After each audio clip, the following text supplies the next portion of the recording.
د بیل ګیټس او د ورځپاڼې خرڅوونکي کیسه. کله چې بیل ګیټس د نړۍ تر ټولو شتمن کس و، یوه ورځ د مرکې په مهال ترې یو کس پوښتنه وکړه چې آیا په ټوله نړۍ کې تر تا بل شتمن کس شته؟ بیل ګیټس سمدستي ځواب ورکړ، هو شته، له ما هم ډېر شتمن کس شته.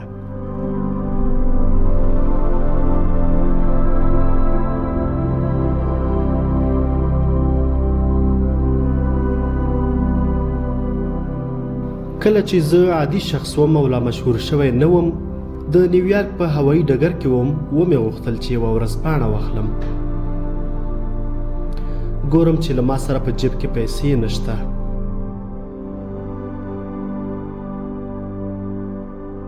ورځپاڼه مې بیرته کېښوده او روان شوم، مګر ورځپاڼې خرڅوونکي راباندې غږ وکړ او هغه ورځپاڼه یې په خپله خوښه وړیا راکړه. په تصادفي ډول څو میاشتې وروسته بیا نیویارک هوایي ډګر ته مې یو سفر وکړ. هماغه پیښه بیا تکرار شوه.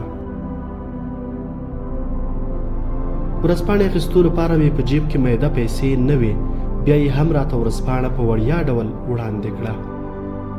خو ما ونه منله، ځکه چې ومې نه شوی کړی د ورځپاڼې پیسې ورکړم.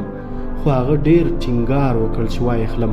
د دوهم ځل لپاره مې ترې واخیسته. کلونه تیر شول، د نړۍ شتمن شوم، ټولو خلکو وپېژندم، مشهور شوم. یو ناڅاپي مې دغه ورځپاڼه خرڅوونکی ذهن ته راغی او هغه څه چې ورسره شوي وو په یاد مې شول. نو اراده مې وکړه چې دغه کس پیدا کړم. په لټه کې یې شوم، اخر مې هم پیدا کړ. پوښتنه مې ترې وکړه، آیا پوهیږي چې زه څوک یم؟ ویې ویل هو، بلکل، ته بیل ګیټس یې، مشهور کس یې. بیا مې ترې پوښتنه وکړه، آیا هغه ښېګڼه او احسان دې په یاد دی چې له ما سره دې کړی و؟ ویې ویل هو، 2 ځله مې ورځپاڼه په وړیا درکړې وه. ورته مې وویل غواړم چې ستا د احسان په ځواب کې زه هم در سره ښېګڼه وکړم. هر څه چې له ما غواړې ویې غواړه، زه به یې سمدستي درته پوره کړم. د هغه ځواب حیرانه کړم. ویې ویل آیا کولی شي چې په هماغه اندازه را سره ښېګڼه وکړې؟ د هغه ځواب حیرانه کړم او په زړه نازړه مې وپوښتل چې ولې؟ هغه ځواب راکړ، ما در سره په داسې وخت کې مرسته وکړه چې زه فقیر او بېوزله وم، مګر ته را سره داسې وخت کې مرسته کوې چې په نړۍ کې تر ټولو ډېر شتمن شوی یې. نو د دې لپاره زما مرسته ستا د مرستې سره هیڅکله هم نه برابرېږي. په هماغه وخت کې په دې پوه شوم چې دغه ورځپاڼه خرڅوونکی له ما هم ډېر شتمن دی.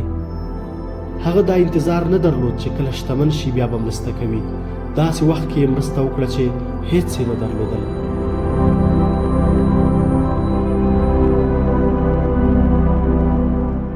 دغه کیسه رښتینې ده او مهم پیغام لري، نو په نشرولو کې یې برخه واخلئ.